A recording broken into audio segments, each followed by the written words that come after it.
Hey, Eric here from Stinger. We upgraded this Jeep Wrangler JK by adding a HEIGH10. So we added a lot of really cool features, including 4 camera inputs. In order to use your camera inputs on your HEIGH10, you have to enable them and configure them. This tech tip video will walk you through the process of enabling your camera inputs for adding a rear, front, or blind spot cameras to your vehicle. When first installed, if you press the camera icon, you'll see a message saying Enable cameras to use this function. Here's where we can turn on and configure the HEIGH10's 4 camera inputs. You can see they all currently show None. Select Camera 1 to turn it on. Now you're brought to a settings screen.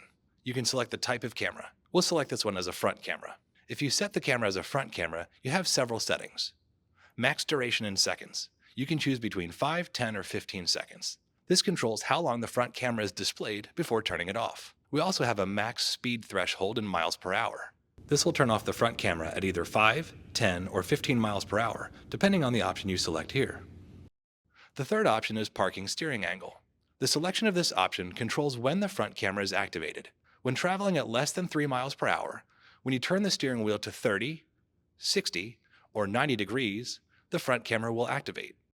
Now our front camera is enabled and all set up. Let's activate camera 4 and set that as our rear camera. So again, simply touch the name of the camera, in this case, None, to set it up. Select Rear.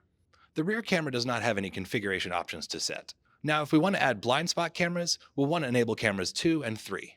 Select the camera input, then select blind spot camera that matches your setup. Blind spot cameras have the selectable option of low speed override. That means when traveling at a speed of less than 3 miles per hour, the blind spot cameras will not turn on. If we turn this option off, the blind spot camera will display at any speed when the corresponding turn signal is activated. So this is a personal preference as well.